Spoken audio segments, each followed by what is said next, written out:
Welcome back to part 2 of Big Nate Goes Bananas by Lincoln Peirce, published by Andrews McMeel Publishing.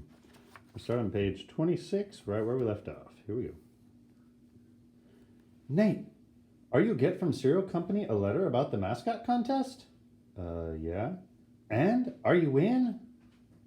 No, not exactly. No, I also am not win. Yes. Oh well, good tries, right?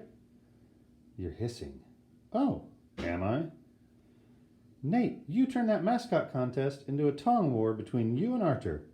Why do you always compare yourself to him? I just do, that's all. Everybody compares themselves to someone else. I measure myself against Arthur. You measure yourself against Gina. Teddy, who do you measure yourself against? Jay-Z. I think Jay-Z is winning.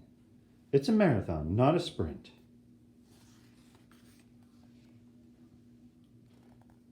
Nate, come up here, please. I've corrected your test. How'd I do? See for yourself. A 71? Yes, a 71. I trust a score like that gets your attention. Perhaps now you realize exactly where you stand in this class. Yes, yes, yes! Guys, I actually passed. I'm getting a popsicle headache. How's the pitching arm, Teddy? Good, I'm ready. I hope we stomp these guys. Wonder who their pitcher is. We'll soon find out. I don't believe it. It's Chester. Why is he playing for Al's Auto Glass? If he pinches against us, we're dead. Now hold on. He missed all of last season. Maybe he can't throw as hard as he used to. Any other brilliant insights? I may have just wet my pants. Coach, how come Chester's on the other team? That's just how it worked out, Nate. He registered after the deadline, and the only team with a roster spot was Al's Auto Glass. I think it's romantic. Chester and I are two star-crossed lovers on opposing sides, like Romeo and Juliet. Except Juliet's supposed to be hot. What? Hot cocoa. I love hot cocoa.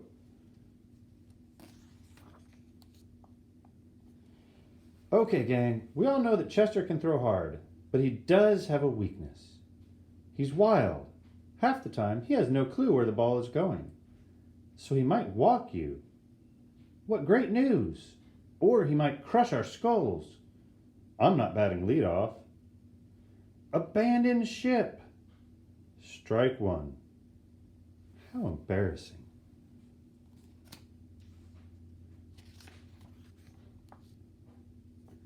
I tipped that one. Hey, coach, I tipped that one.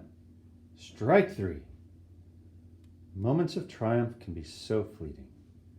Did you guys see my foul tip? How far have we hiked, Daddy? Almost 2 miles, I'd guess. I love it out here. It's so secluded. What's secluded? It just means we're all alone. We're a long way from any people or houses or cars or... Owie! You okay, honey? I sat on something.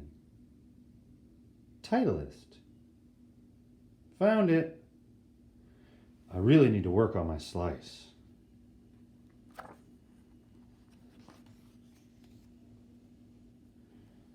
Chad, we haven't had a single batter reach base. It's up to you. Take one for the team. What does take one for the team mean? It's a euphemism, Chad. What's a euphemism? It's like a gentler way of saying something. A gentler way of saying what? This is like the shooting scene in Old Yeller. This is silly, Nate, but when you told me to take one for the team, it almost sounded like you were asking me to let myself get hit by a pitch. Batter up. Go get him, Tiger. Pow. Want to hear an interesting fact? Your ERA has risen by 12,000% during the last 2 innings. There are 2 kinds of people. Those who can appreciate an interesting fact and those who can't. I know what I'll do. I'll bunt. The element of surprise. That's what wins ball games. Crunch. And destroys bats. I didn't know carbon fiber could break like that.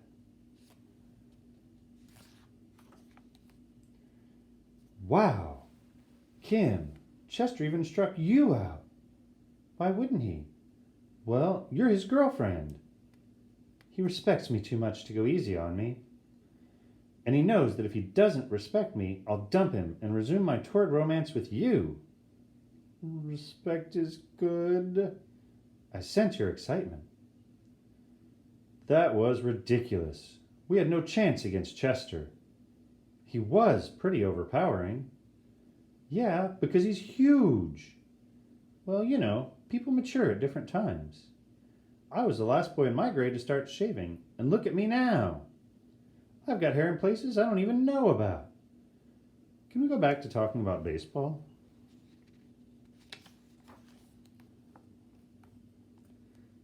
Ding dong.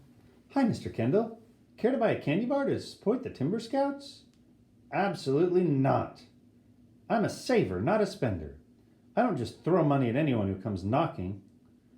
Yep, that's what Francis said you'd say. Eh? Who? Francis, my friend over there. He says you're the cheapest guy in town. Thrifty is what I am. He bet me $10 I couldn't sell you a candy bar. Then he's a smart lad. But if I win the bet, I'll give you 60%. That's $6. The candy bar only cost $5, so you'll end up with a candy bar and a net profit of $1. Deal. He's allergic to chocolate. He just wanted the dollar. Mrs. Godfrey, will you tell Nate to stop? When he inhales, he holds it for a long time, then lets it out in a long, loud exhale. It's annoying me. It makes it hard to concentrate. Nate, stop breathing. So it's finally come to this.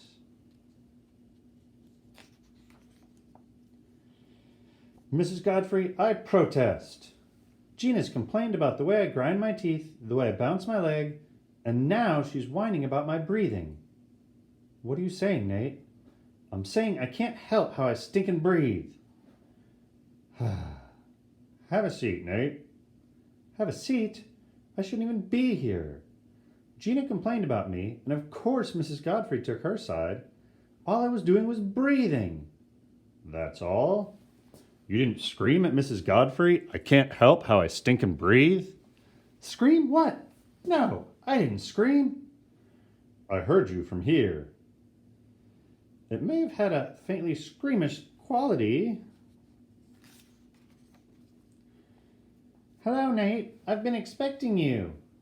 You have? I heard you wigged out in social studies today, so I assumed you'd end up in detention. I only wigged out because of Gina. Nate, you mustn't let Gina irritate you so much. That's exactly what she wants. So what do I do? She's the one who started it. She's got Mrs. Godfrey wrapped around her finger. And Mrs. Godfrey hates me. So what did you think would happen? I only wig out when I have a reason. Sit down, child. Nate, you mustn't let Gina irritate you so much. That's exactly what she wants. So what do I do? Just let it all roll right off your back. Act as if nothing bothers you. That's what I do when my husband acts up. I just ignore it when he does things like overfeeding the fish, or spilling beer on our brand new sofa, or giving me Madden NFL 2.5 for Valentine's Day. Can this marriage be saved?